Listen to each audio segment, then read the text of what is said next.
말씀은 고린도전서 12장 1절에서 11절까지 말씀입니다. 함께 읽도록 하겠습니다. 형제들아, 신령한 것에 대하여 나는 너희가 알지 못하기를 원하지 아니하노니 너희도 알거니와 너희 이방인으로 있을 때에 말 못하는 우상에게로 끄는 그대로 끌려갔느니라. 그러므로 내가 너에게 알리노니 하나님의 영으로 말하는 자는 누구든지 예수를 저주할 자라 하지 아니하고 또 성령으로 아니하거든 누구든지 예수를 주시라 할 수 없느니라. 은사는 여러 가지나 성령은 같고 직분은 여러 가지나 주는 같으며 또 사역은 여러 가지나 모든 것을 모든 사람 가운데서 이루시는 하나님은 같으니 각 사람에게 성령을 나타내심은 유익하게 하려 하심이라. 어떤 사람에게는 성령으로 말미암아 지혜의 말씀을, 어떤 사람에게는 같은 성령을 따라 지식의 말씀을, 다른 사람에게는 같은 성령으로 믿음을, 어떤 사람에게는 한 성령으로 병 고치는 은사를, 어떤 사람에게는 능력 행함을, 어떤 사람에게는 예언함을, 어떤 사람에게는 영들 분별함을, 다른 사람에게는 각종 방언 말함을, 어떤 사람에게는 방언을 통역함을 주시나니 이 모든 일은 같은 한 성령이 행하사 그의 뜻대로 각 사람에게 나누어 주시는 것이니라. 아멘. 오늘 본문부터는 은사에 관한 이야기가 나옵니다. 오늘 본문 1절에서 신령한 것은 은사를 의미합니다. 고린도 교회는 은사를 열광적으로 사모했던 것 같습니다. 너무 열광적으로 사모하다 보니 문제가 생겼던 것이죠. 지금도 기독교뿐만 아니라 타종교 안에서도 신비적인 체험들이 있습니다. 고린도 교회 당시에도 마찬가지였습니다. 이방신, 우상신을 섬기는 신앙 행위 안에서도 신비한 체험들이 있었던 것이죠.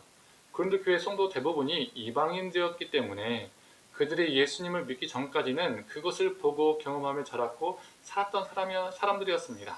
예수님을 믿게 되었지만 이전에 경험했던 우상 종교의 신비 체험과 하나님의 은사를 구별하지 못하고 그 신기한 은사만을 열광적으로 사모한 사람들이 생긴 것이죠. 그리고 그 사람들이 성령으로 말한다고 하면서 예수님을 저주하는 사람도 있었음을 오늘 본문 통해서 알 수가 있습니다. 그러한 불을 향해서 바로 말하지요. 하나님의 영으로 말하는 사람은 예수를 저주할 수 없고 성령님이 아니고서는 예수를 주님으로 고백할 수 없다라고 말하고 있습니다. 바울은 성령과 거짓 영을 분별하는 기준을 제시하고 있습니다. 즉 성령으로 인한 은사와 거짓 영으로 인한 은사를 구별하고 있는 것이죠. 매우 실제적인 예가 있습니다. 이전에 전 모 목사가 어떤 집회에서 하나님 까불며 나한테 죽어 라고 말했지요. 정말 그가 하나님의 영에 사로잡힌 사람이라면, 하나님의 영으로 말하는 사람이라면, 하나님의 영으로 말한 말이라면 정말 그런 망언을 할 수가 있었을까요? 결코 못했을 겁니다. 또한 이런 사람들도 있습니다. 다른 어떠한 사람보다 은사를 많이 받은 것이죠.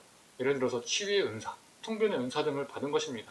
그래서 주변의 사람들이 많이 몰리기 시작했습니다. 그걸 열광적으로 사람들이 따르기 시작한 것이죠.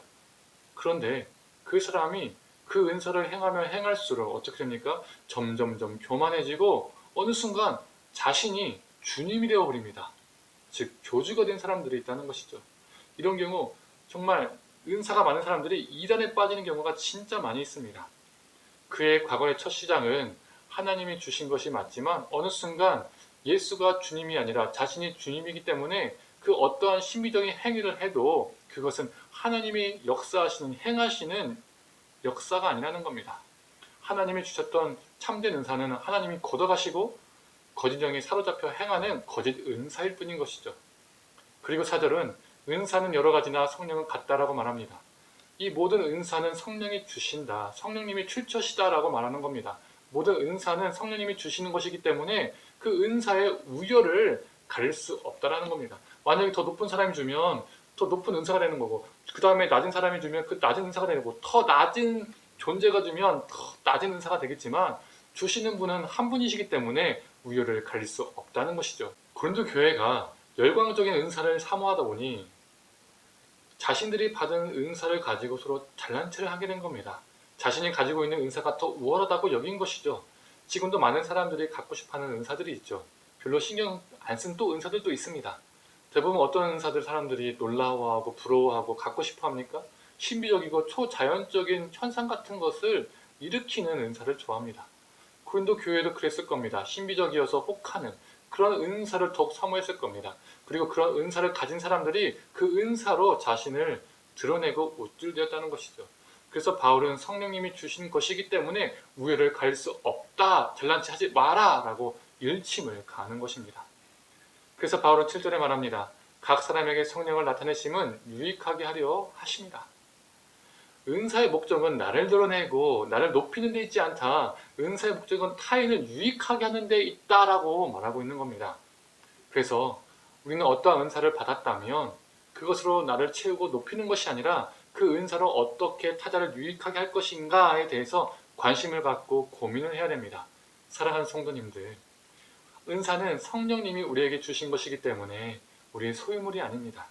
그래서 우리는 그 은사로 우리를 자랑할 수 없습니다. 우리에게 주어진 은사를 행함으로써 우리 자신을 높이거나 타자를 낮추어 봐서는 깔보아 봐서는 안 됩니다. 그렇게 되면 어느 순간 내가 주인이 됩니다. 그리고 그 은사는 누군가를 아프게 하는 칼이 됩니다. 송곳이 됩니다. 그건 참된 은사가 아닙니다. 은사는 성령 하나님이 우리에게 값없이 주신 선물입니다. 우리도 그 은사를 통해서 누군가에게 값없이 유익을 끼쳐야 합니다. 그 은사로 누군가를 돕고 치유하고 돌보고 깨우치고 일으켜 세워야 합니다. 사랑하는 성도님들, 우리가 은사를 사모할 때 그 은사 자체를 사모하는 것이 아니라 그 은사를 통해서 타자를 유익하게 하는 것을 사모하는 존재가 되기를 간절히 축원합니다. 기도하겠습니다. 하나님, 우리가 눈에 보이는 신기하고 신비로운 은사를 쫓지 않게 하여 주시옵소서. 또 우리가 주어진 은사로 누군가를 낮춰 보거나 또 우리 자신을 드러내고 잘나지 않은 그러한 교만한 자가 되지 않게 하여 주시옵소서. 그것은 우리 예수 그리스도를 주라고 고백하는 것이 아니라 나를 주라고, 나를 주님이라고 여기는 행위임을 기억하게 하여 주시옵소서. 하나님, 우리가 은사를 사모할 때 그 은사 자체, 그 신비한 현상 자체를 사모하는 것이 아니라 그 은사를 통해서 누군가를 유익하게 할 것인가를 우리가 사모하고 고민하고 실천할 수 있는 존재가 되게 하여 주시옵소서. 우리에게 은사를 허락하여 주시고 우리가 은사를 사모하게 하셔서 그 은사를 가지고 하나님, 타자를, 이웃을, 공동체를 유익하게 하는 존재로 오늘 하루도 그리고 우리 삶이 될 수 있도록 주님 붙들어 주옵소서. 감사드리며 사랑이 많으신 예수님의 이름으로 기도드립니다. 아멘.